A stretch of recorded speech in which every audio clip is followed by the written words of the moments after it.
So here we are again. It's good to see you. Good to see you too. Yeah, I really got a lot out of our last conversation, and I feel like there's some real substance, between us here. Just have to mark out some points of direction. Yeah. And so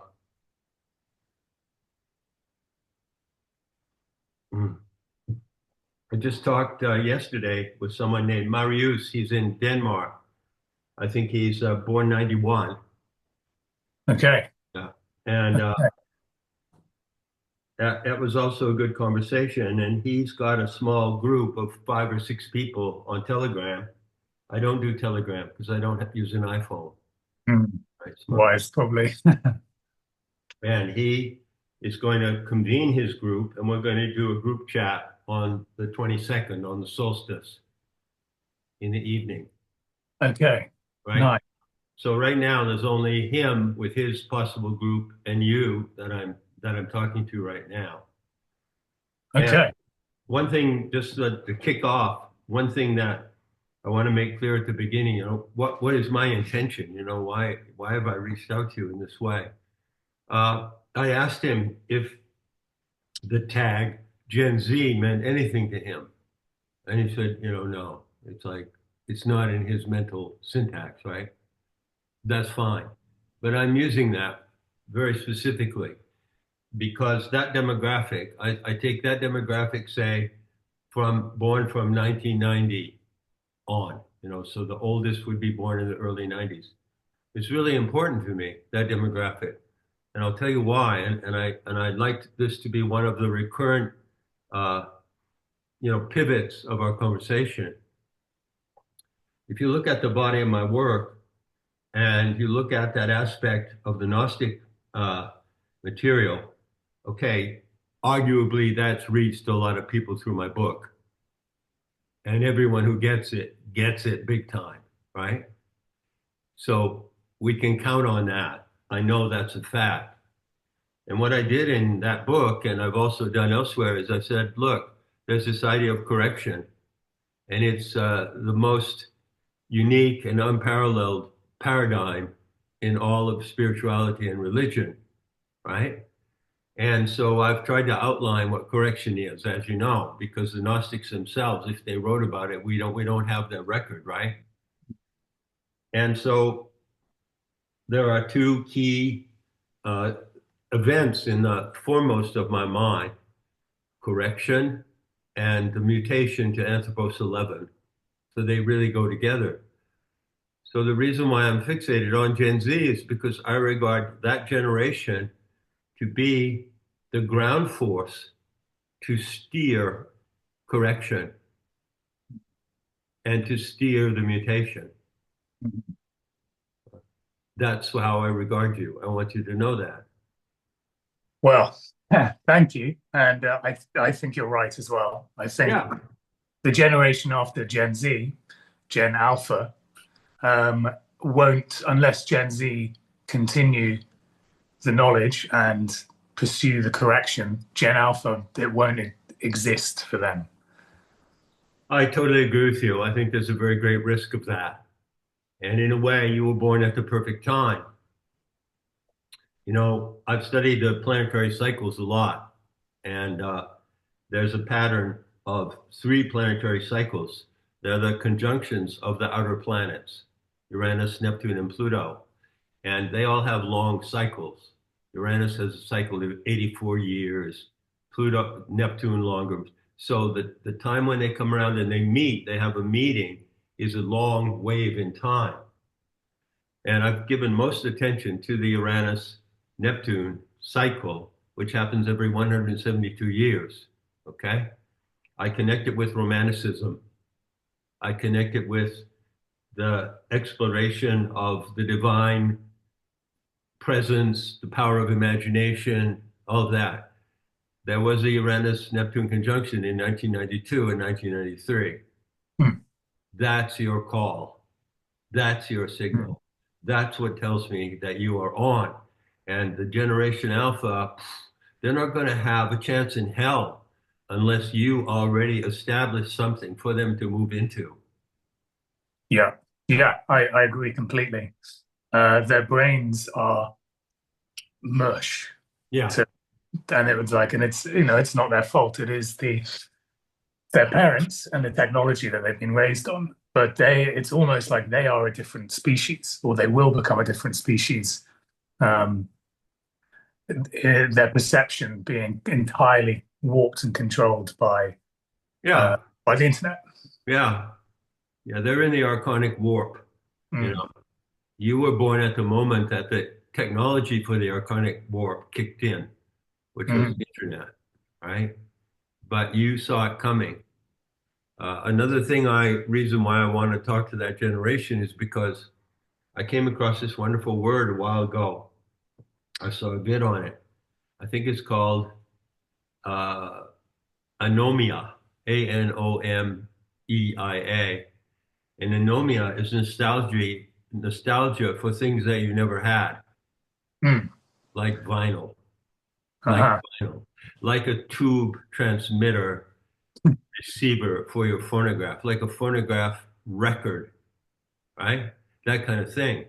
And uh, so this person was saying, well, Gen Z, there's something in Gen Z, they have a nostalgia. They want to be retro, and retro is the way to go because correction involves going back to what worked, you know, Hmm. not becoming enslaved and mystified by the idea that everything new is better because it obviously isn't, you see? Yeah. So, Well, there are two things because there's a Welsh word called hiraeth, yeah. which means the exact same thing, Oh, nostalgia. really? Nostalgia for a time you never experienced. Yeah. And then the other one is um, with retro. There's a meme on the internet, right? And the meme is called Return. No, is there? Yeah. Yeah, and it's Return, and the U is spelt with a V. Oh, Um, wow. yeah, so it's sort Wow. of it's return to either traditional values or return to some sort of martial Roman order or that kind of stuff. But it's a very powerful meme. Have you heard the term retrofuturism? Yeah. Yeah, Mhm. that's another meme. That is correction. Those memes coming into social discourse, I take as evidence that correction is really starting to get some tread. Mhm. Yeah, it is.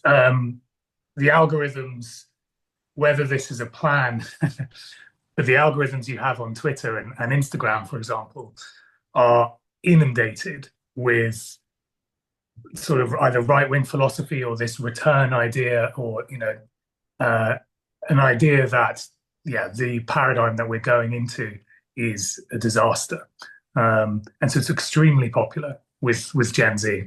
Wow, I'm amazed to hear that. That's why I have to talk to you. I have Yeah. to hear this from you because you're on the front line of that. And as far as anomia goes, if that's what the word is, uh, and you have nostalgia for the past, I'm the dude to talk to, baby. You want to know what the 50s were like? You want to know what the 60s were like? You want to know what the 70s were fucking like? You want to know what the 80s were like? I can tell you all of that firsthand. And I can tell you how life was then and how different it was, to be in the world, to be in society. And, I'm happy to be here if it's appropriate, if I can be the witness to those things. Yeah, well, because if you don't know what it was like, I have this conversation with my mum, who's in her 70s, um, and she tells me about what London was like in the 1970s and the 1980s, for example, and Right. just even the feeling that you could make mistakes and not be severely punished for it, which in sort of the world now, there is a very short bar for mistakes. You drive, you accidentally take the wrong way down a one-way road, for example, because you don't know where you are. Now, you're going to be, if you get caught, it's going to be a big problem. And there's no like, oh, I did it by accident. Please let me off, officer. It's we live in like eternally surveilled and connected and harsh Yeah, they're not climate. even, you don't have the freedom to make your own mistakes and learn from them Mm. because you're living in a regime of transgressions, anything you do, a tweet, a post, an inappropriate way of talking to someone in public. These are transgressions against the order, the social order. And man, it wasn't like that before.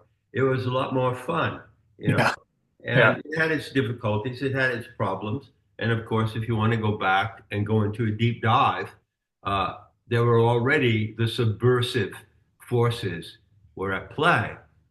You know, for instance, in the 60s, uh, I graduated from high school in 1963. Then I went to college briefly. Uh, but in the 60s, uh, the Frankfurt School was there in America, probably in Europe too.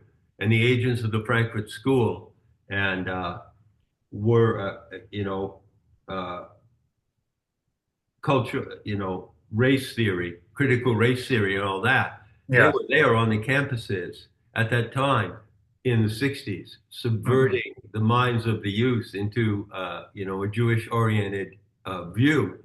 Mhm. It didn't touch me very much because, as I say, I dropped out of college. And so I was never in a situation where my professors in college were, pumping that to me in any way. But that's when it started. But even so, uh, although that was happening, that subversion was happening, and that demoralization and that corruption of the youth and the capturing of the natural spirit of revolt that you have and turning it to the wrong targets, right? That was all happening. But at the same time, life was pretty good. Social life was pretty good. And yeah, London in the 70s and 80s, yeah, man, you could Yeah, express yourself, dress the way you like, go for the music you like, and that's the that's what has been lost to most of the young people around the world today. They don't have that freedom. yeah. And I believe they called it the Long March through the Institutions. Yeah, that's what Gramsci This called it. this Gramsci, Marxist. yeah, Gramsci was the Italian Mm. communist who wrote these prison journals, and he said it was basically because Leninism failed. It was basically because Hitler bought us time. He bought us time. Bought us 70 years of time, Yeah. in my opinion. We couldn't even be having this conversation now if he hadn't bought us time, right? Yeah. No, no, no. So Gramsci came out and said, well, look, Leninism failed. The military takeover by the Soviet Bolsheviks of the entire world, which was Stalin's plan that Hitler opposed in our behalf, right, in behalf of the whole world, Mm. uh, failed. So we're not going to try to reboot the Soviet military and invade Europe. So we've got to make the long march through the institutions. That was his thing. And that's where cultural Marxism was born. Yeah, and it hijacked that rebel spirit and commodified it. And now you can be a rebel, but being a rebel is like being gay, but the reality is that every corporation in the world has a rainbow lanyard to demonstrate their support of homosexuality. But they're still considered this rebel. So it you know It's a sick actually, joke, man. As Alex Jones famously said, this is the only time I ever quote Alex Jones. It's mm, all a sick joke. mm, And it's tragic and it's really destroyed lives. But it's important to me the timing of us talking right now is really crucial because I do see signs that we are in the shift. And this is the real shift. This is not just, people talk about, oh, shift, mm, awakening, no, this is a real shift. This is it. And it's going to be brutal. And you can already see it happening. hmm There's going to be a lot of collateral damage. hmm But at the same time, it's the breakthrough moment for your group, or like in the vanguard. You are the vanguard. It's the breakthrough moment for your group to take the lead and to move ahead. And that's why I'm so happy to be able to talk to you in this way. I think there's the shift. The difference is that this shift is it's a warrior shift, whereas previous shifts were very like peace and love, and um, they had no they had no actual fire, and it could be very easily usurped by these same sort of Marxist. Eternal Nuremberg is kind of a phrase that we use on Twitter sometimes, which means yeah, we're on trial and and the trial never ended. But now the shift is that people are actually aware that we're on trial, and there's far more of a martial and warrior spirit that is in the people of my age compared to 20 years ago, 10 years ago, where you had more of a kind of a new age Buddhist shift of consciousness, Right. 5D kind of shift, which is inert, frankly. It actually Totally. didn't It's do anything. passive. It's passive too. It's not a warrior path. You Mm. know, it was in December of 2014 that I introduced the Calico War Party. And that's been sitting in the background on the back burner for a long time. So it's coming up now, you know, 10, almost 12 years in 2026. It'll be 12 years since I published the manifesto of the Calico War Party. And that is the blueprint for the warrior class. So I that came out. I produced that, however, mainly from the Grail and Parsifal tradition, to which the German Reich was also dedicated, by the way, because that's what Himmler's castle was, Mhm. with a black sun motif. Mhm. He wanted to create a, uh warrior class within the German military system, an elite warrior class that was modeled on the 12 knights of the Arthurian circle, you see. And Hitler also said, as far as I know, I haven't been able to trace the source of this uh, quotation, but he is alleged to have said, my only religion is the Grail. Uh, Yeah, I mean, I don't know if you're familiar with Miguel Serrano. yeah, I know Miguel Serrano pretty well Mhm. through Jung. He was a close ally. He was along with Hermann Hesse. Yeah. He was in the Gnostic circle of C.G. Jung. hmm Right. Yeah, and he's written a lot about the Grail and the occult orders that were within the Reich in the 30s, the Tula Society, and also puts the Grail front and center as the primordial like one of the directive myths for the warrior class. Um, and it's cropping back up. Like all of these things are making their presence known. It's almost as if certain archetypes are being charged by people in my generation, uh, without us knowing, I would say.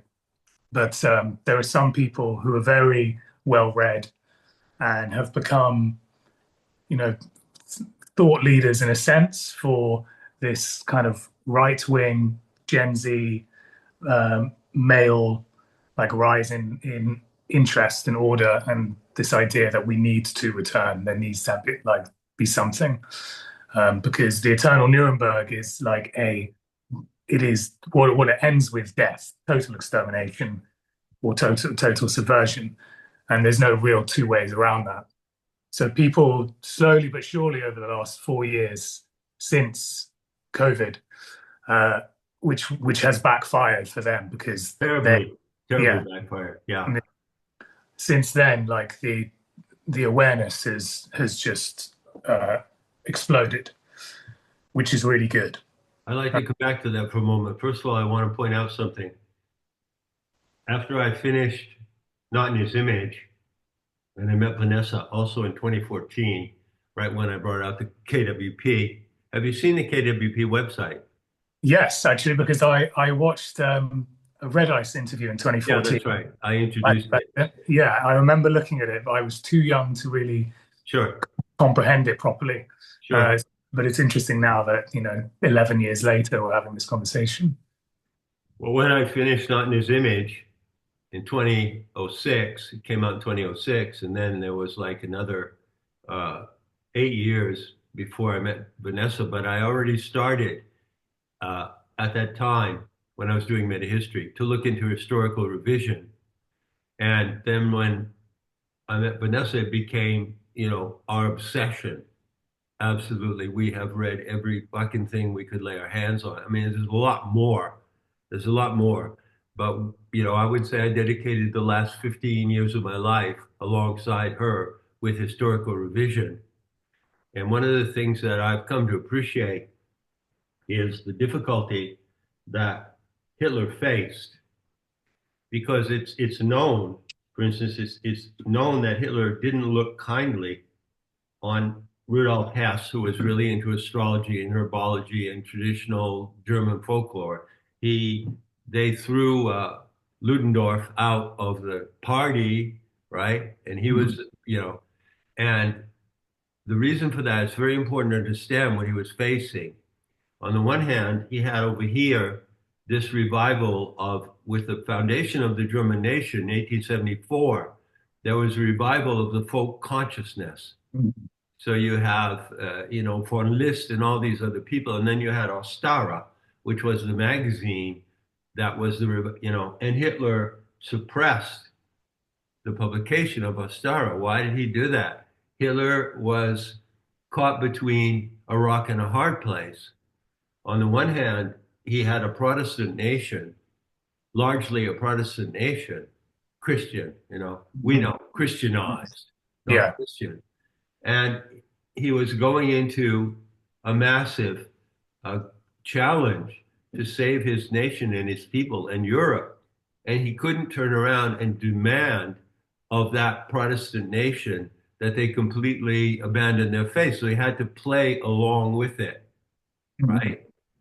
On the other hand, because he banished secret societies, he bet, why then the revivalist of German revivalism of German folklore, Guido von List and the others, that was kind of, and the Sule Society, that was kind of like secret societies. So he's looking over here at the massive population who are Christian that he has to, in a way, appease or not upset them. And then he's looking over here and he's saying, well, secret societies are bad. They're Masonic. They're Jewish. I can't support anything that looks like a secret society. Mhm. So that's why he didn't take a favorable view. And when you read the letters, you read the Goebbels statements, you read the arguments that went on behind them when they were talking at the Mhm. Berghoff, you see what a difficult situation he was in because just coming at it without being well informed, you wonder, well, why the hell didn't Hitler support the resurgence of this? It's called Volkgeist, right? The folk spirit. Why didn't he support it? And that's why, because it was a factional, esoteric set of movements, and it wouldn't work. It would have disrupted things. So he was in an extremely difficult position Yeah, between those two things. Can you get that? absolutely. I think people misinterpret the NSDAP as some sort of complete monolith when it wasn't. There was No, no. like between the different members, you had, like you said, Hess and, and Goebbels, and then what's his name, Rudolf, Alfred Rosenberg, and Alfred others. Rosenberg, yeah. Yeah, who because really the way of understanding it in my mind is they won and maybe didn't even expect that they would have won. And so then it was like, oh, well, we actually have power now. Now we need to like. It wasn't like they had everything all like nailed down and planned out. It's the same idea as if like a group of Gen Zs in 15 years' time took back power, you Yeah, know, you would have the same like internal factionism and people still trying to work out exactly what their of understanding course. of ruling and the esoteric versus the exoteric. You know, you've got but a whole bunch of people that don't have the IQ or maybe the mystical sentiments to understand what you're trying to lay down. They're still inside of the mental framework of Christianity, which is the case for a lot of Gen Z. So Um, I've heard. So I've heard. And that's one of the issues I want to discuss if I can at some point. I'm hmm. not putting out solo talks on the internet anymore because they're really depressing. And I feel like I'm in an empty auditorium, talking to no one. I liked them all. I listened to a Yeah. lot of them, but But nevertheless, that is one of the key issues that I want to talk about. I don't know if you know anything about this, what's happening in the United States with Charlie Kirk and TPUSA. But TPUSA is a movement of recruiting and indoctrinating college students, and it's geared absolutely to directing them back into Christianity, yeah, and they don't know that Christianity is Jewish malware. They don't know that, you know. So no. this is I want to sound the alarm to Gen Z, and I think I have the authority to do that. I've proven that. Don't go back to that because it's a Jewish program. It was written Well, by that's Jews. It's all about Jews. yeah, yeah. I mean, that's why it never like I could never be a part of it because it was these weren't my ancestors. This isn't my blood. Um, but unfortunately, Americans specifically, because of the nature of how America was came into being, they struggled to connect with their sort of pagan European ancestry. Um, I thought maybe I could just tell you where I see Gen Z spirituality, and it's sort of constituted in three different areas right now. Sure, Um, go ahead. yeah, so the first one being the return to Christianity, and that's this return meme. Um, and that's mainly because they've seen the evils of atheism and communism, and even like the dark occult human trafficking stuff that's occurred, that's come out. And so, you know, Christ is the bulwark against the evil of Satan. Um, and without looking into it too much, this is a conclusion that a lot of them come to, Right. and the rise of orthodoxy is actually probably the biggest in any of the Christian denominations, because they see Orthodox as a more based Sure. version of Sure. Christianity compared to Catholicism. So that's like one of the big rises in where Gen Z are spiritually, and then the other one is you know, adopting Eastern religions, sort of Buddhist sensibility combined with kind of modern tech language. So they frame their cosmology in this idea of a simulation and that kind of stuff. And so that's sort of associated with Maya, Yeah, this Maya. Right. yeah, Eastern idea. Um, and that's really just because the language that they're using is technology-based language. So that frames their way of thinking about it. That's very helpful. I hadn't seen that. It's I like get it. Okay. Yeah. yeah, like tech Buddhism, Yeah, basically. right.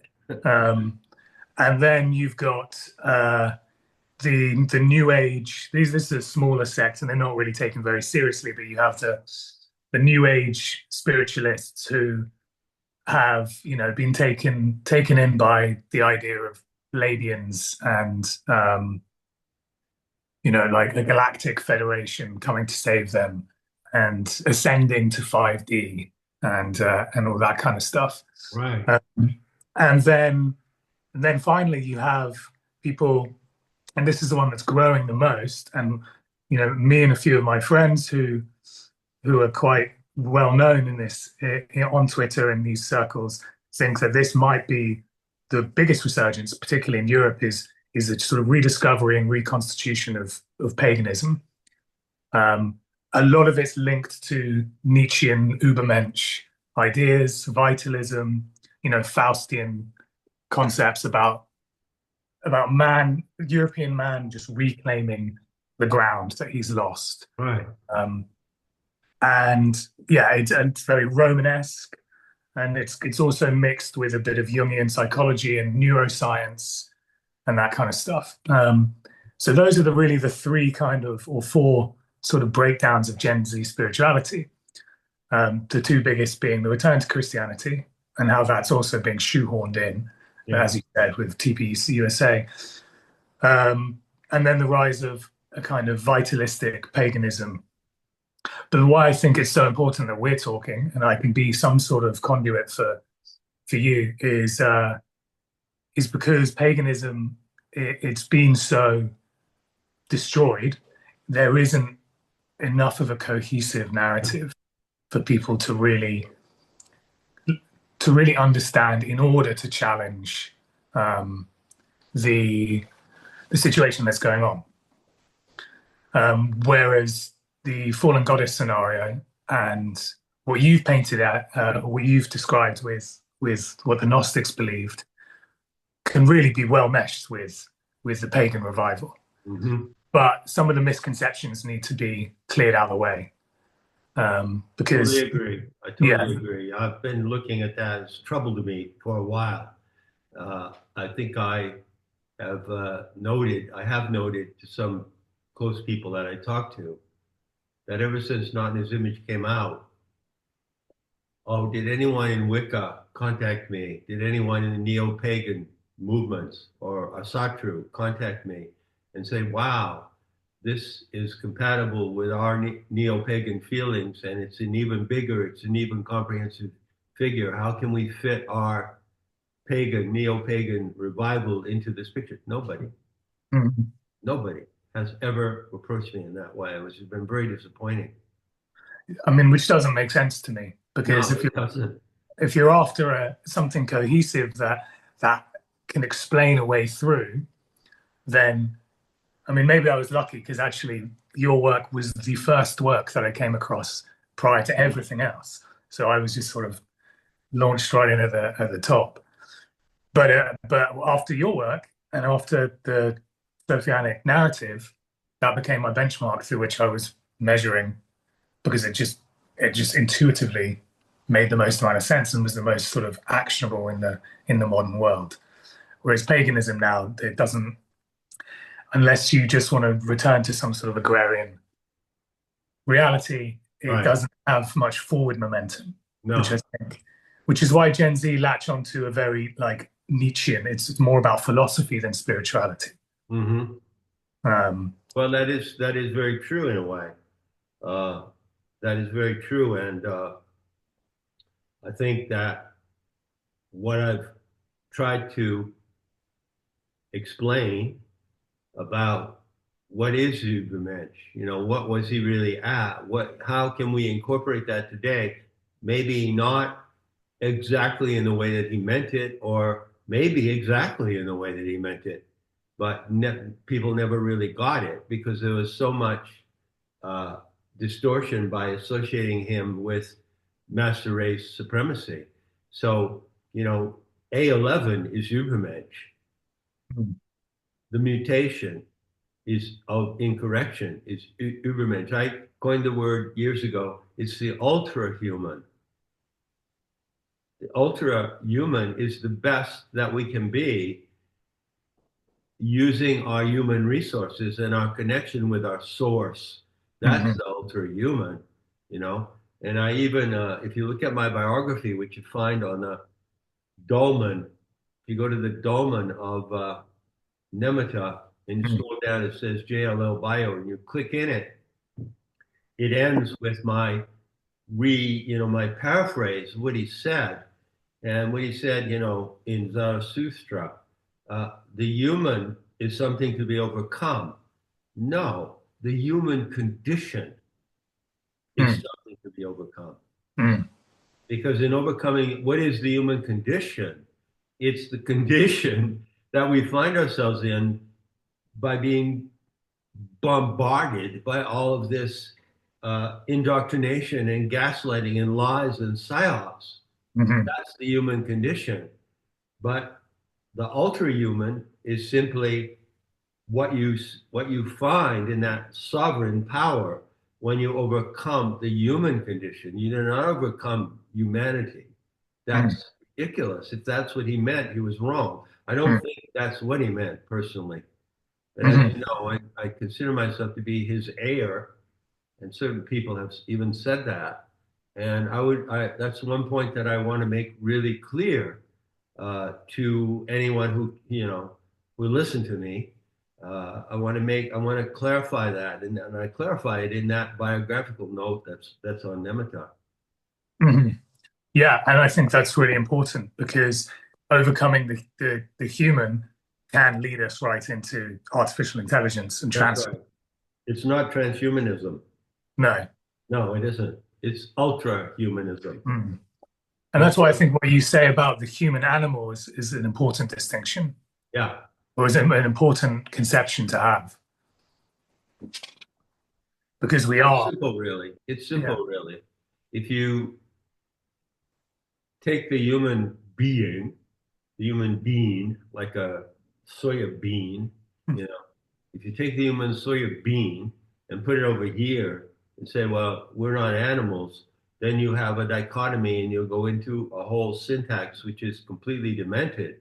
But if you mhm, take the human being and put it in with other animals, then you make this condition. Yeah, we are an animal, but we are an exceptional animal. So then it begs the question, well, what is exceptional about us? And mm, when we understand that, we're on the right track. mm. And I think so. Maybe that's a good segue to talk about the exceptional parts, which would be just like two things. Considering so that our mind is what is exceptional about us, if I'm correct in terms of being a human animal and what distinguishes us from other animals. Um, and two of the most fascinating concepts that you introduced me to, one being Rigpa and the other one being epinoia. Right. And maybe you could explain them. You were right on it. There are three key factors that distinguish the human animal from other animals, make us exceptional but not superior. Because other animals, from whales to monarch butterflies to pythons, are superior to us in many ways. We're not superior. There are three factors. One is rigpa, which is reason and the ability to observe the functions of your own mind and know how your mind works. The second one is epinoia, the power of imagination. And the third one is the father factor, selete, intention, the intention of the sovereign animal.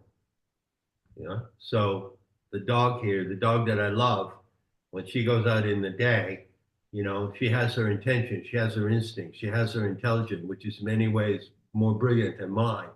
She can see, smell, touch, taste things that I don't know, but she doesn't have reason, she doesn't have imagination, and she doesn't have that intentionality. Felite means intentionality. She doesn't have that ability to she doesn't get up in the morning and say, this is what I'm going to accomplish today. But that's what we do.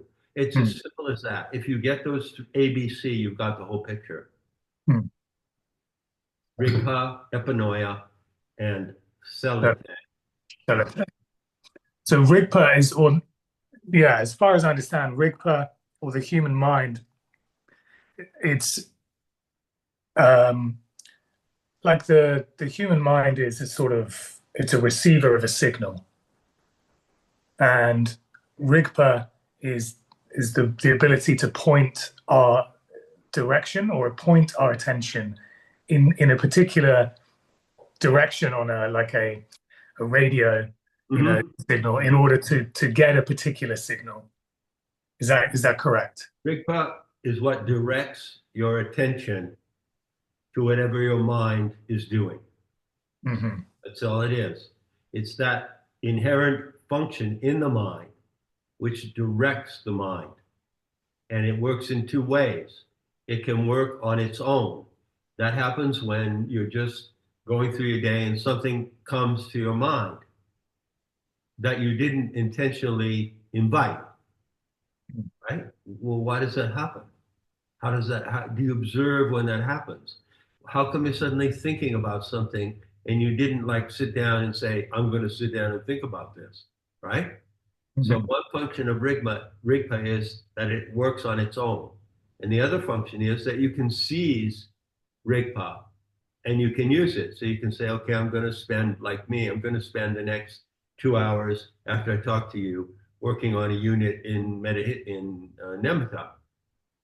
So I have voluntarily, I've deliberately taken control of Rigpa. When you know, when you can see and observe, and it's obvious, there's no metaphysics involved whatsoever.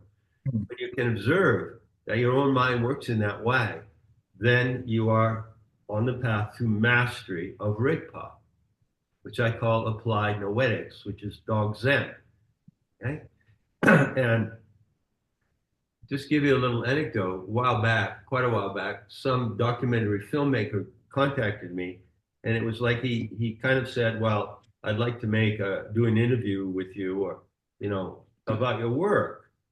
And he was talking about not in his image and Gnosticism and all that. And this was 2 years ago or more. And I said, "Well, it's wonderful that somebody's has interested in me. I wouldn't mind if somebody was interested in me at all." But you're interested in work that I've done before, but I don't want to talk to you about that. I want to talk about Gnosticism and, I want to talk about what it is now going forward. And he didn't want to talk about that. You know? So that never happened. And that's what I want to talk to you about in your generation. Applied noetics is the cat's pajamas, man. If you Mhm. have applied noetics, this is what I would say to a young person. Well, what do you think about in the course of a day? Certain things come to your mind, and then you put your mind on certain things. Those are two different things. What do you put your mind on? What do you apply your thinking to? And then I would say, well, I know what it's like to be young. I know what it's like to be in my 20s. And I applied my mind to many things. I was curious. I wanted to investigate many things. I thought about many things, but I didn't know how thinking worked. Mhm. I used the tool of thinking, but I actually didn't know how the tool worked.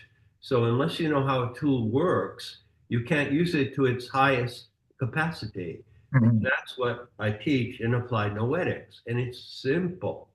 Dog Zen is really simple. And that's one of the things that is for me, that's current for me. You see the difference, Gabriel. It's like I want to be current with who's current.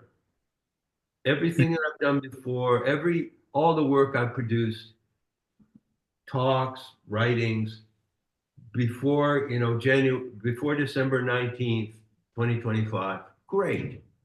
Go and look at it. If it benefits you, fine. But that's not what I don't want to go there. I want to go ahead.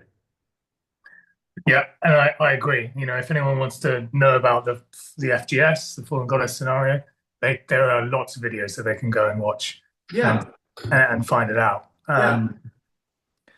But this idea of being able to hone your mind and hone the actual tool, understand and then apply the tools of your mind correctly, for me is extremely important, because of my work and stuff like that. I have to spend so much time on the computer, and I actively feel like my attention and my faculties being uh, deleted slightly, Eroded eroded. and Yeah. deleted. I suffer from that too, and I bitch and complain about it like an 80-year-old man.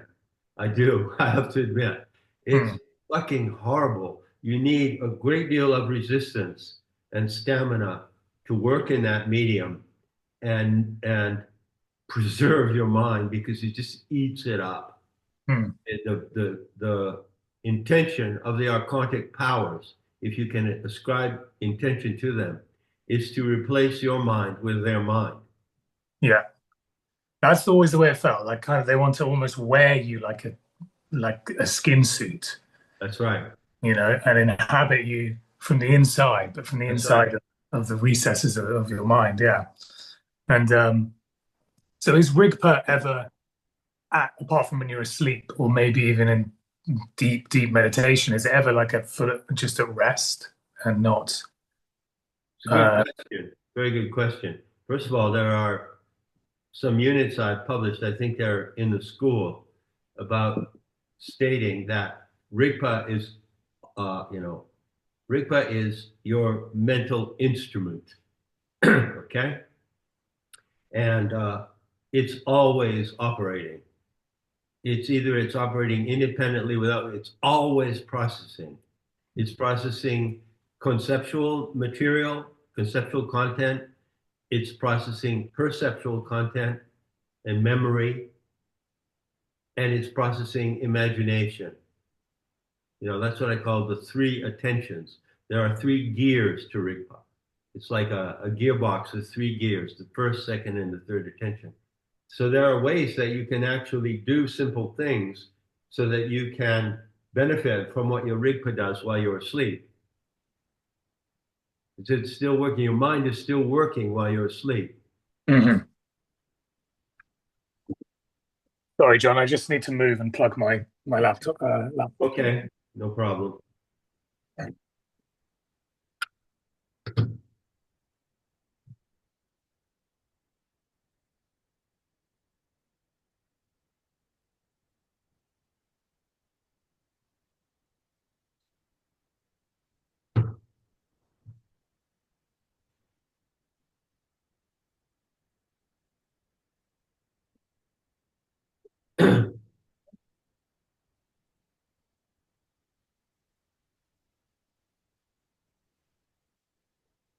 All good. One of the Thank things that I'd like to get back to your observations because they're extremely valuable to me. You can't possibly know how valuable they are. But I'd like to make one point that I have I'm my own strongest critic. I always have been. It's part of being autistic. And nobody can criticize me better than I can criticize myself. And I have reservations and I have deep concerns. And one of the concerns that I have about addressing the younger generation is uh, I don't want to come across like I'm saying, well, what you're thinking about, what you're curious about, you know, what you want to investigate, don't bother to go there because I already investigated it. You know, that's really not how I want to appear. But actually, that is what I'm saying in certain ways. It's like, sure, when I was 25, 26, what was I investigating? Alchemy by Jung, Wilhelm Reich, theosophy, anthroposophy, a whole bunch of things. It's all in the Seeker's Handbook, right?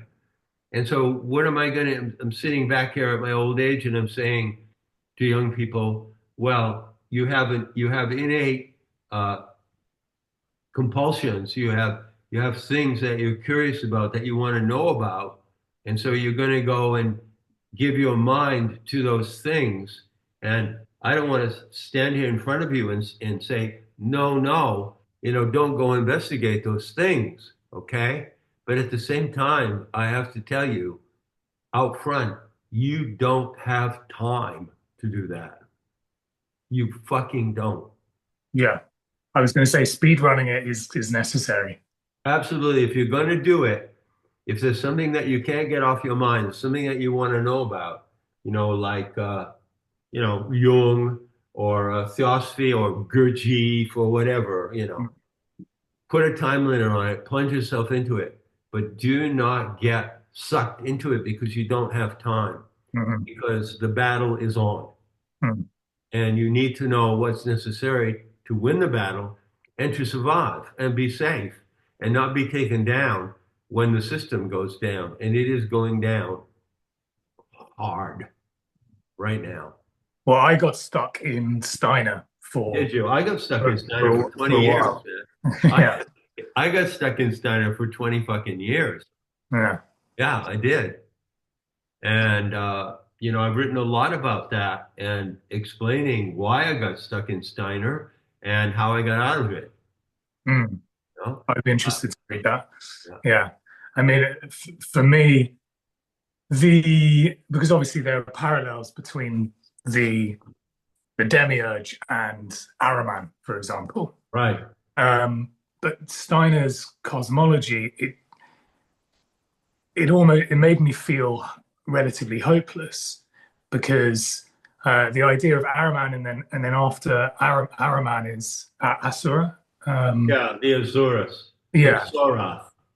yeah, that's it. Proof Sora. that he is Sorath and the Yeah, Azurus. Yeah. yeah, and it just sort of stretched it out over a sort of infinitesimally long timeline that we'd be in this like Ahrimanic and state for thousands of years or something Exactly. like that. And then after that, it's going to get even worse before the war of all against all, and thereby all you need to do is focus on your kind of um, achieving spirit man and transcending the world. It's just the impressions that I got from it in the end. I You mean, know, Steiner was a secretary to the Theosophical Society for a certain period of time, and then he split with Theosophy. He was the secretary of the German branch of the Theosophical Society, and he split. And the reason why he split was because he's a good Catholic boy. He was raised yeah, as a good Catholic boy, and he always remained a good Catholic boy. And he thought that Theosophy was too Buddhist and Eastern oriented, and he wanted to bring a Christocentric focus to his spiritual program, which he did. So it's totally Christocentric. But Steiner brought over into anthroposophy certain factors that he picked up in theosophy, and one of them was the paradigm of the seven ages, Mhm. which is from theosophy, right? And that frames our human experience into these very, very long ages of time. So he talked about the Lemurian age, the Atlantean age. We're now in the post-Atlantean age. It's going to last, 10,000 years or whatever. And that baggage, he brought that baggage over from theosophy, and it really encumbers his program. And exactly as you say, it puts it in a time frame where it's not actionable. yeah, yeah. And I think it all sort of folds back into this idea, which is a huge misconception that people in my generation have about Gnosticism, because they think it's a world renouncing philosophy, um, and but what they don't realize is actually Christianity is a world renouncing philosophy. It is what you think Gnosticism is. That's right. It is the most Gnostic if you're gonna In like that sense, brand Gnostic in that sense. Um, scholars use the word. This is a technical jargon, anti-cosmic. They say that Gnosticism was anti-cosmic, which means that it rejects the material world and it rejects the system of the world as something evil created by an evil demiurgic being, you see, which, of course, as you know, is a straw man argument. That's not at all what they taught. Yes, exactly. And that's actually why the link between paganism and Gnosticism are they are in it like completely linked because Sophia is Astara, or Astara is Sophia. Yeah, that is the Teutonic name for Sophia or star. Mm, yeah. And so it's not world renouncing. And of course in the vitalistic Nietzschean terms that Gen Z have as well. We detest this idea of having to renounce our power and renounce our lives for some some glory in an afterlife, because it feels like we're giving everything over to the tribe, so they can just ruin us. And That's the um, plan. That's the plan. It's always been the plan. That's the yeah, con. It's a con game.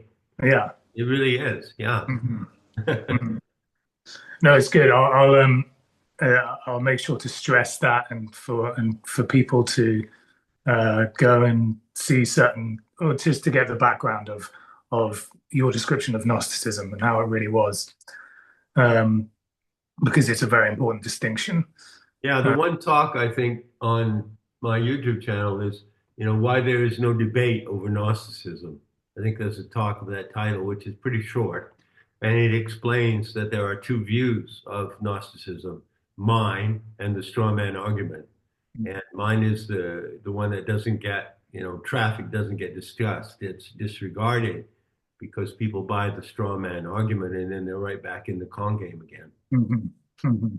It's remarkable. It's like this incredibly palpable pull, this con that seems to catch even the brightest people. Wonder if we could move on to epinoia Sure. and describe how what maybe there's a distinction between just imagination and what epinoia actually is. Hmm. Well, there are several ways to state that. One way I can state it is that imagination or fantasy, in a loose sense, is uh, featuring things, picturing things in your mind, either that don't exist or that don't exist yet. They might exist in the future, but they don't exist yet. So you're imagining what might be.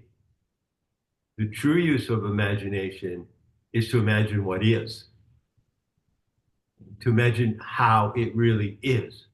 For instance, my meme for that is to say a simple statement. I don't care what religion you've looked at, what metaphysical system, what spiritual paradigms. If I tell you that you're living in a divine experiment, I'm inviting you to imagine that, Mm. that happening now. You're in an experiment now. That's the correct use of epinoia. And I always quote that famous line from an alchemical manuscript, which says to perform the alchemical operation with the true and not the fantastic imagination. So epinoia is the true imagination. And everything else, which is fantasy, pretending, video games, you know, Jewish fairy tales about the Savior, all of that is the fantastic imagination. So how can you know the difference? It's simple. If you frame your imagination in her story, that's the true imagination. Mm. If you don't frame it in that story, it's not true. Okay. She And when is source. She is source. Earth is source. mm, So it to me, it's these truths, these insights, or let's say these fundamental ideas of what I've taught. Uh, I want to get across when I communicate. They're really simple, man. They're very, very basic. You're based. This is how you get based spiritually and metaphysically and intellectually. mhm. When you say framing into a story, do you mean that you can use your imagination to create a narrative, or do you mean that it's based on the FGS, for example, or both? It's based on the FGF, but there is room for innovation inside the FGS. Mm. So it's like you say, you and I decided we want to make a movie, okay? And we invite a few people in. So we're a team of scriptwriters. And let's say that someone gave us the basic plot for the movie. So we have a first draft of the screenplay, and we have the basic plot, okay? The beginning, the middle, and the end, the three acts of the screenplay. And then we say, okay, well, we can change it, we can develop it, but only within that screenplay that we've been given. We Mm. can't go outside of that. Everything that we invent and add to it comes from being grounded in that narrative. That's the power of that narrative. It's the only narrative that roots your neuro linguistic programming towards source. So would you say Parzival, for example, is based in that narrative? First of all, is central to that narrative because it is the European, Aryan uh, folk legend that describes actually who we are, Mm. the Grail family. You know? Mm. So when you are in the Sophianic narrative and when it's the frame of your experience, then you are in the Grail family and you are part of that great drama of the story of Parsifal, which is the story of a mystic, a warrior, and a lover, right? He was all three of those things, right?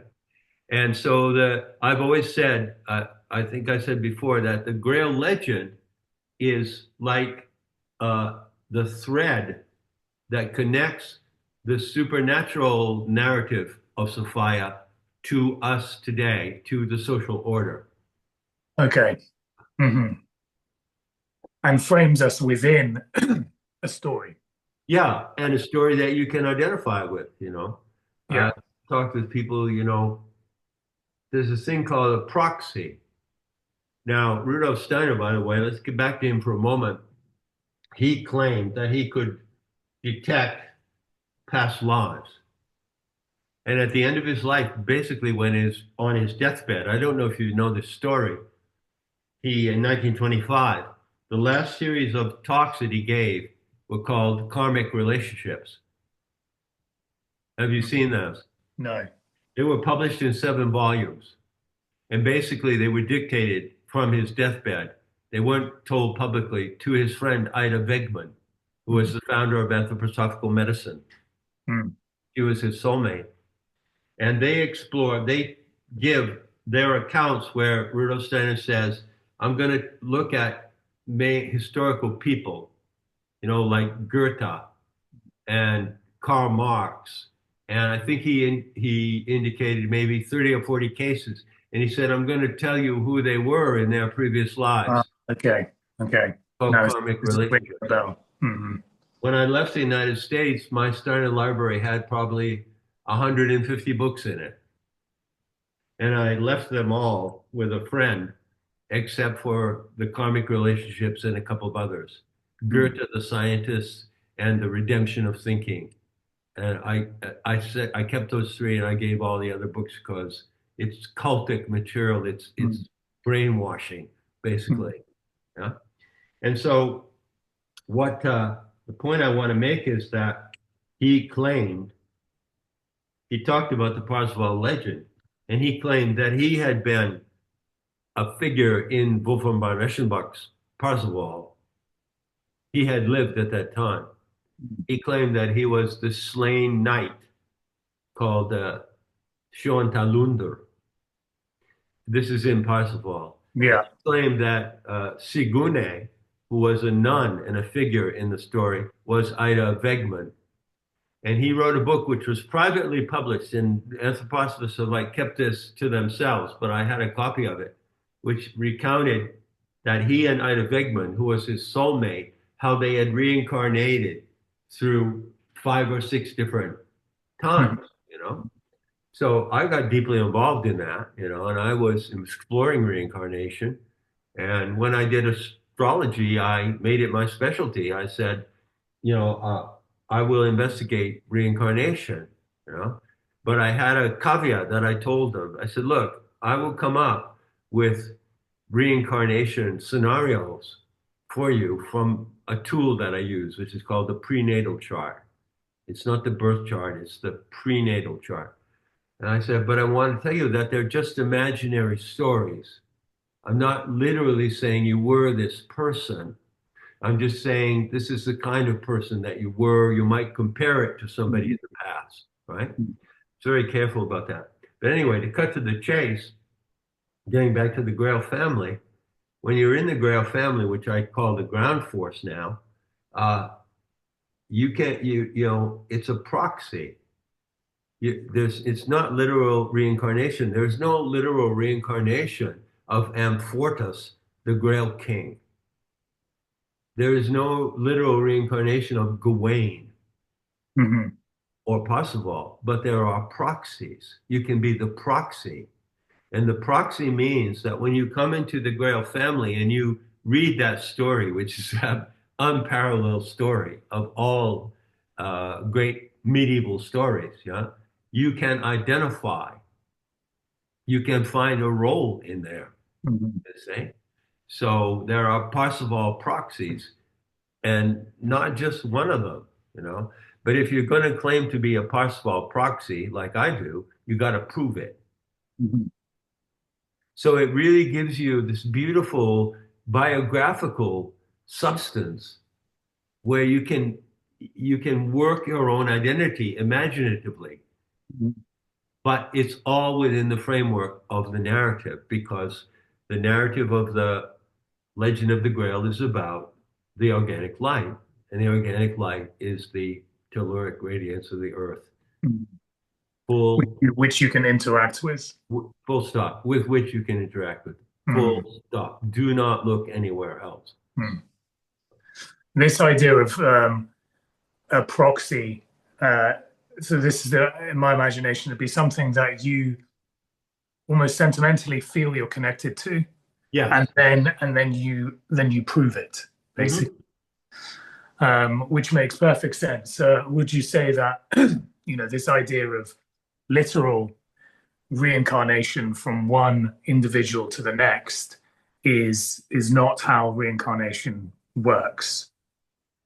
Yes, Or I would say that it's wrong.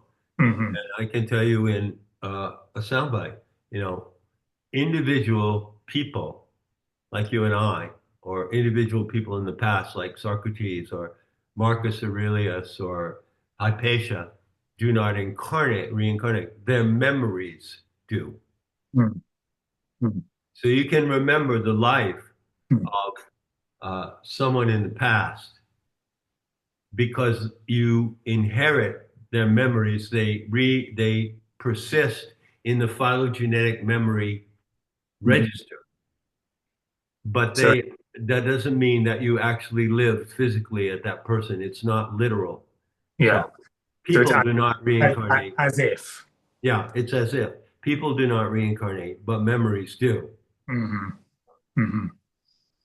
And you can Yeah. prove that, and you can prove that as well. And I have proven that, in some instances. Mhm. So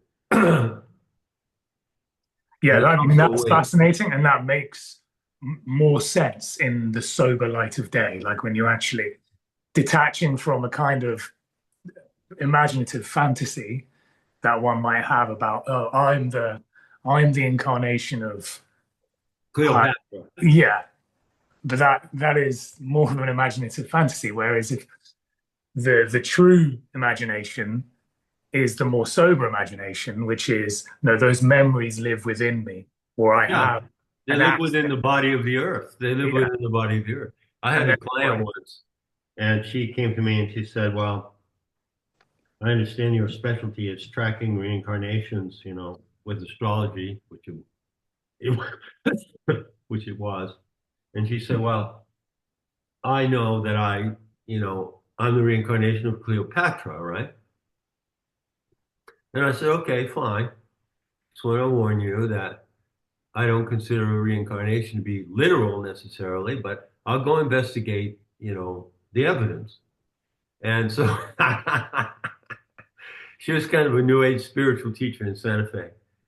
Uh, and so they said, okay, well, I'm looking at this evidence, which is in the prenatal chart, uh, about 9 months before you're born. And I said, well, I see a figure here. And of course, I was totally inventing this. And I told her that I was inventing it in the beginning. Like I said, I'm just going to invent a story that, could have been you. And it looks to me like you might have been the gay uncle of Cleopatra who liked to dress up like her. yeah, I'm sure that went down really well It then. went down beautifully. So, the trouble with reincarnation is it's great, romantic, it's grandiosity, It's like, I don't claim to be the reincarnation of Socrates, but I may as fucking well be. You know what I mean? You get the difference, Mhm. you know? Yeah. The trouble with reincarnation is that once you fixate on that idea, oh, I lived before and I was some famous person, then you bring on all the baggage of the ideology of reincarnation, Mm. which is complete bullshit. What, who's keeping the record that says you did good things in this life and you're going to benefit later in this life? Or Mm. you think you did bad things here and that's why it's nonsense. Mm. It's a control system told by old men in order to get people to behave. That's all it is. So this idea of the Akashic records. Yeah, there is an Akashic record, but it's the phylogenetic memory circuits of the earth. It's a Mm. membrane of the composition of the biosphere. Mm. And you can actually go there in shamanic trance. And I've been Mm. to these memory circuits and accessed them a lot. And that's not new either, because the record of history shows that the bards and the mystics of the races like the Celts, the Germans, uh, that they were that they possessed the paranormal ability to access the memory of the tribe. So if you Mm. were like Taliesin, the great Celtic bard, Taliesin, if you were the bard of Mm. the Celtic people, you could mystically go and access the memory of the people. And that's why you told the people their story, because they need their Mm. story in order to have their identity. Mm. So it's not just some fluke that I came up with, but it comes out And I of, suppose yeah, go a ahead. substructure of that. Um, I don't know, how did you phrase it? This what the Akashic records, the collective memory. It's is the blood like a substructure, or the some sort of localized aspect of it. So this druid embodies the collective memory of his people. Um, Very good question. And I don't have an answer to that. I can tell you that I've looked at that, and it's a deep, deep question. And I can just give you my first impressions because I have accessed these phylogenetic memory circuits. I've had that experience many times. It's a very strange, bizarre experience. You have to be really sober to handle it because actually you find yourself in two places at once. mm, It's kind of like a bilocation experience. mm, But my impression is that the blood, the iron in the blood, probably connects to the iron in the earth. We know that that's true, mm, the magnetic, electromagnetic field of the earth. And somehow it's in the bioelectromagnetical field of the earth, which we're immersed in, that those memory circuits are part of that. But I don't have a description of exactly how they are. But it's certainly related to blood knowledge. It's a blood knowledge. right. I mean, what would come to mind is the mycelium networks of certain regions. So in Oregon, there's an enormous mycelium network. Um, And so the trees are connected through through the mycelium network underground. But it's localized to that region. That I don't know if people have been able to prove that one mycelium network in one area of the world is going to be able to communicate with another one. Um, It's very bioregional. I can tell you, for instance, when I was exploring Scotland and Ireland and the British Isles and Wales, if I would go, and I wasn't even taking mushrooms, I was just going there and tuning in. mm, When I would go and sit at a stone circle in the mountains of Wales, or I would sit at another one in Ireland, mm, the Hill of the Witches, which is near Dublin, or I would go to Callanish in the on the Hebrides Islands and access. What you access is local. They're local holding stations for memory. That's what they were always intended to be, you see. mm, So you tune in to the memory of the land and of the place because the people are a product of the place, see. So it is bioregional. when you go and access these memory circuits depends on where you are. Mhm. Yeah, where you are, and I suppose who you are to a certain extent. Like you Yeah, going to you going to Ireland is yeah, an easier connection than you going to Botswana, for example. absolutely, absolutely. You know, you when you go to the places where your blood ancestry comes from, you get a more powerful access, a clearer access. Yeah, And so, um, the fallen goddess scenario, the Gnosticism, it's not universal, but it is foundational because it's the earth. So, like all people that arose from the earth are connected to the earth. Um, but the knowledge was refined and born, or was born and refined by the Aryans of Persia. Is that correct? In yeah. As far as I its can most tell. refined sense.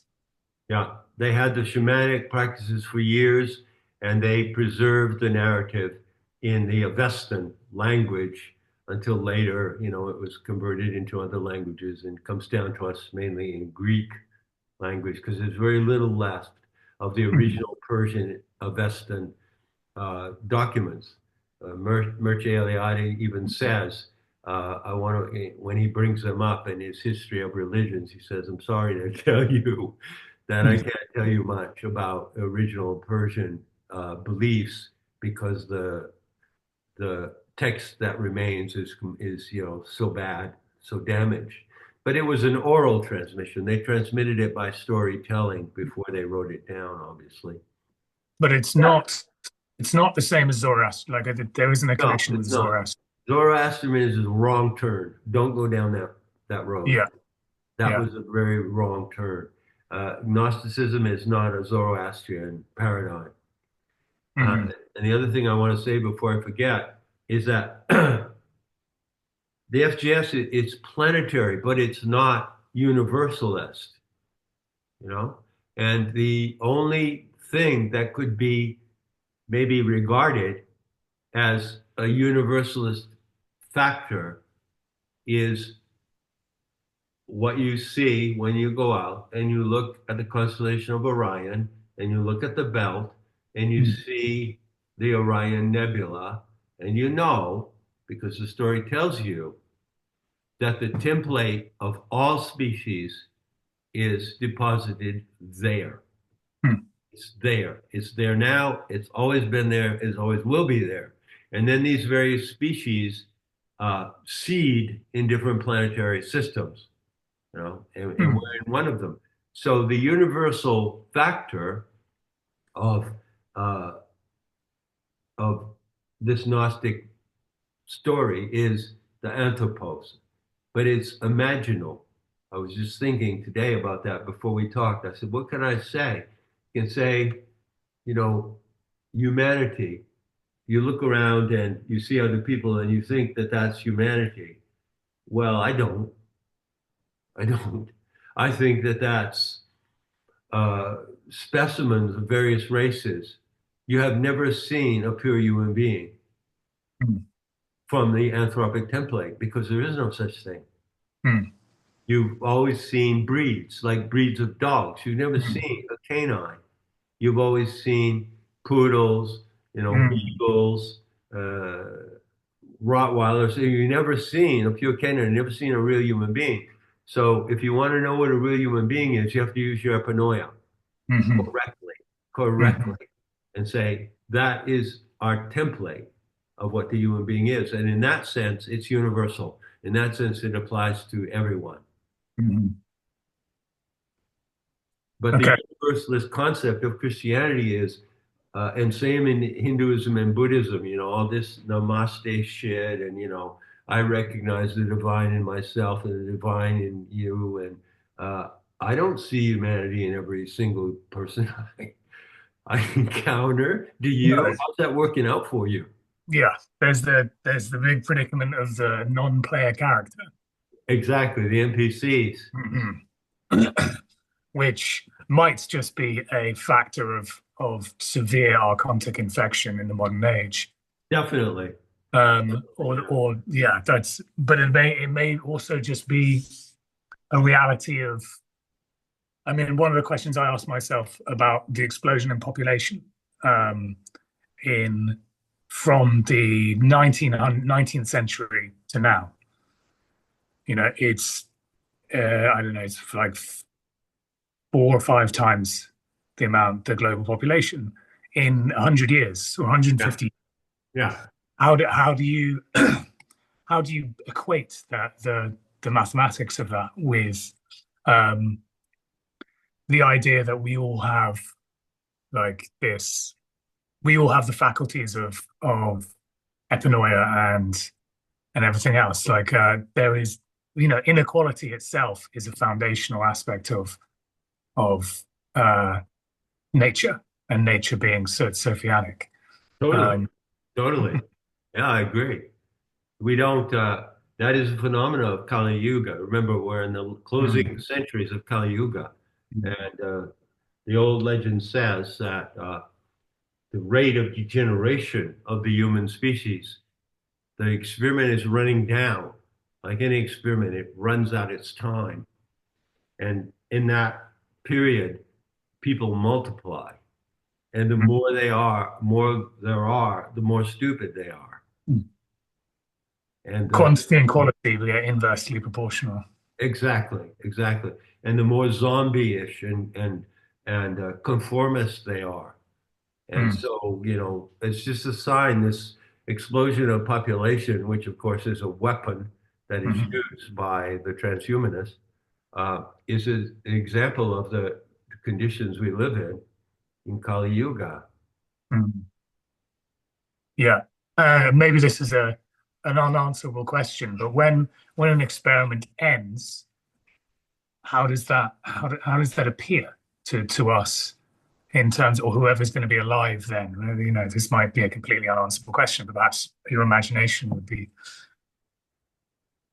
useful, because is it like is it marked by cataclysm and complete overturning of the earth itself into something new, and then the survivors have to live in relative um, you know retardation for several centuries until civilization builds again? Or is it some sort of metaphysical transmutation that occurs? What would you do you have any idea? Well, this is a question that we live with. It's an open question. Mhm. I'm going to sit here and pretend to you that I have the answers. Yeah. But if you read Director's Cut, you go read Director's Cut on Nemeter, it's probably the top uh, thing that I put out that addresses this question, which first came to me when I was at the Theosophical Society in India when I was 19. So they call it the end of the Kalpa, you know. Mm, And so what happens at the end of the Kalpa? Well, certainly there are geographic and geological cataclysms, but they happen all the time because every planet is unstable. It's not her fault, by the way. It's not her fault that the planet is unstable. Uh, she's embodied in the planet, which is an anomalous situation. But the fact that she's embodied in the planet uh, doesn't override the rules that every planet is unstable. mm, you know. So yeah, we'll have cataclysms, we'll have plagues, we'll have epidemics of madness, which we're seeing now. Epidemics of madness, and yeah, it still leaves the question: well, what happens when at the end of the kalpa? It's like the I don't have a final answer. What I've proposed to think about, okay, if you want to think about it, it's like it's when the film ends, you know. So in the director's cut, I explain that we're in the fifth reel of a 26,000 year movie. It consists mm, of five reels of about 5,000 years apiece. So in the fifth reel of a movie, and we get down to the last 12 minutes of the movie, and then that movie will just run out. The film will just run out. I don't know what happens then. Nobody knows. Nobody has ever explained. It could well be some kind of flash or some kind of inconceivable metaphysical jump. That could be. I don't want to speculate on that. But the beautiful thing is that because of correction and because she's present in the experiment, she splices another film in Mhm. for the last 11 minutes. That's the Mandela effect. So that's why there are two films running now. One of them is the end of the fifth reel, and the other one is the 11 minutes of the next reel. Right. Okay. This is And like that bifurcation of reality. yeah, that's right. And in fact, the Mandela effect, I showed that that's what Mandela effect shows, that people are living in two different movies, and Mhm. the difference between those movies is getting wider and wider and wider and wider and wider, you know. I mean, I'm sure if you go out wherever you are, in public in some town in Europe and you walk around, you're in one movie, everybody else is not in that movie, man. It's so obvious, you Yeah. know. Yeah. So that's my best shot. That it's an open question, needs to be left open. Mm. Uh, Nobody knows. The old traditional paradigm that came out of Theosophy, which Steiner inherited, was that there is what is called a pralaya, Pralaya.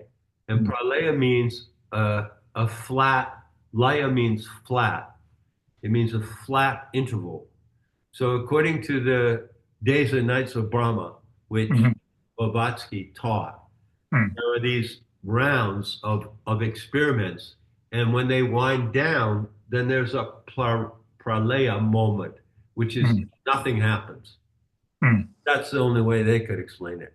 They said Okay. the universe goes quiescent, Brahma goes Mhm. quiescent, and nothing happens. And then because of karma and because of the unfinished business of the previous round, they called it the round, then it starts up again.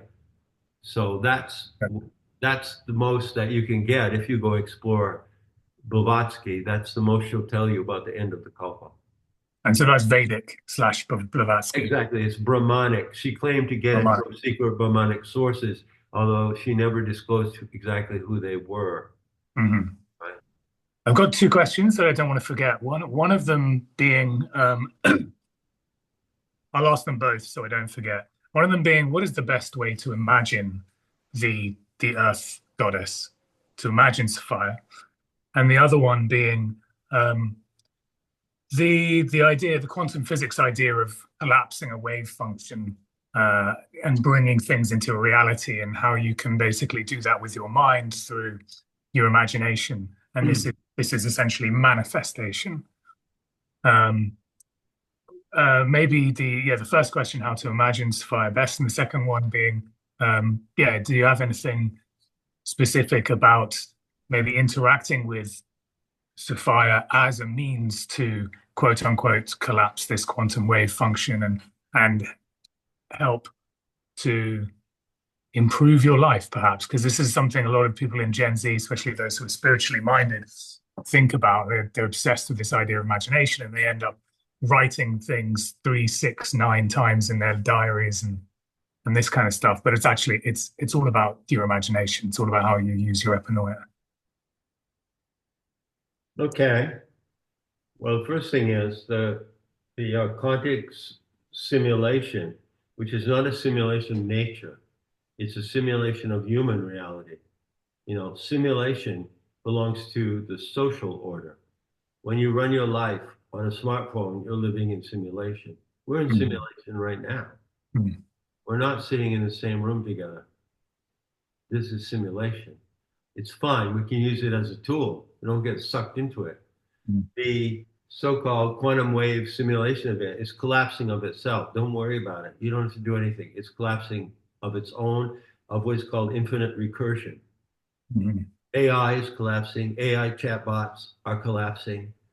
LLMs are all collapsing as we speak. and you ain't seen nothing yet. Mm. This is just the beginning. 3 months from now, they will be unrecognizable. People are already starting to back off and not using any of these simulation devices because they're so insane and unreliable. So don't worry about that. There's nothing you have to do. It will expire by itself. Mm. As far as what's the best way to imagine Sophia is to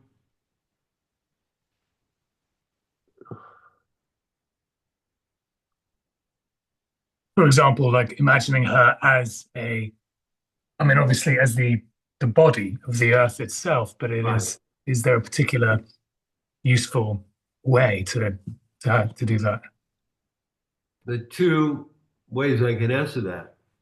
The first way is to want to find the right word for this, to detect in your consciousness how she imagines you. Okay.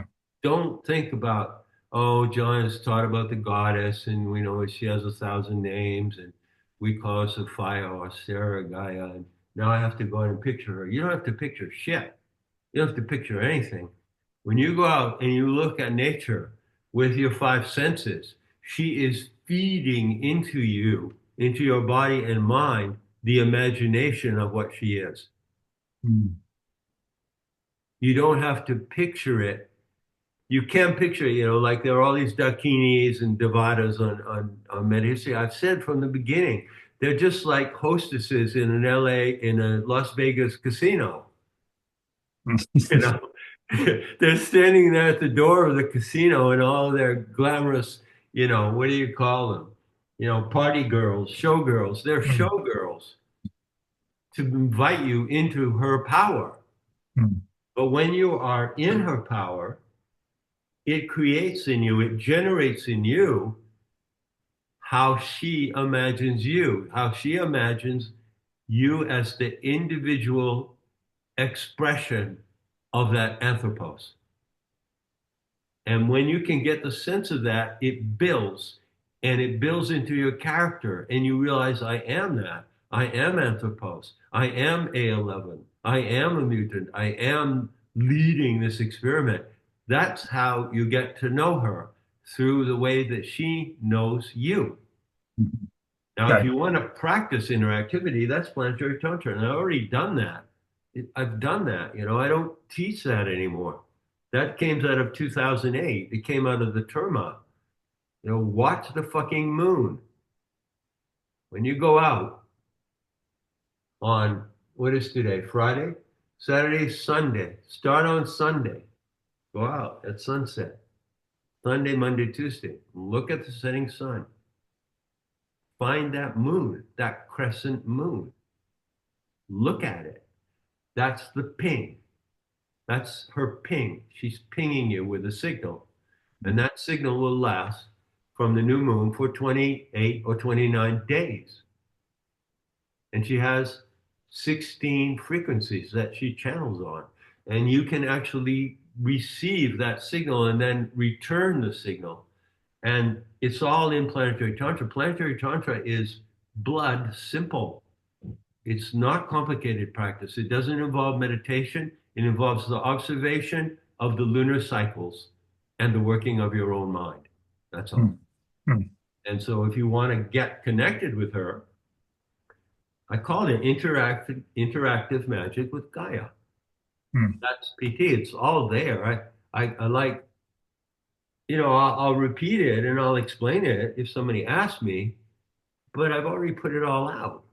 So Well, it's good to know that where it can be found. yeah, Um, uh, and yeah, one of the things I really hope to do is to spread this, um, have more conversations which can be seen by others. Because like this guy in Denmark that you said, he's part of a small group. I also am part of several different groups on Telegram and on Twitter and that kind of stuff.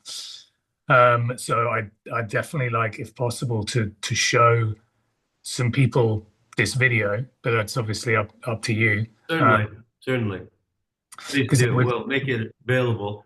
And also, uh, what you're talking about is I would enjoy it a lot.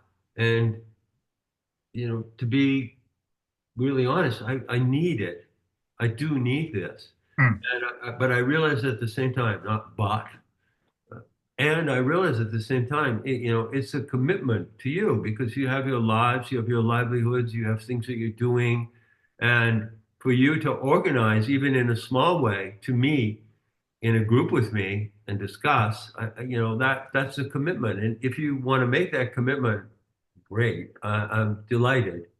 But I understand that, there are many factors that play in your life, and I'm not asking you to do that. But if mm. you want to, great.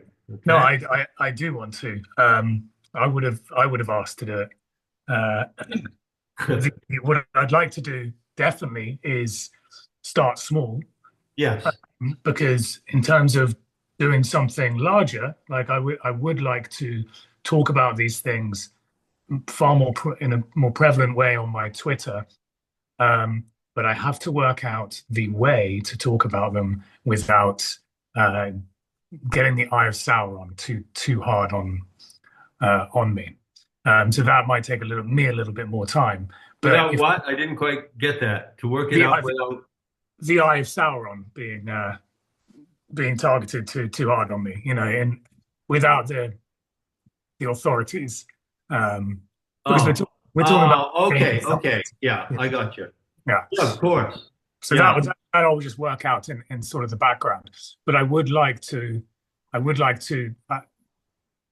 pass the torch in some respects, be a conduit for this because it's extremely important, and it will fill a gap that is in Gen Z, um, in an incredible way if people can take the time to look at it, to understand it, to listen to it,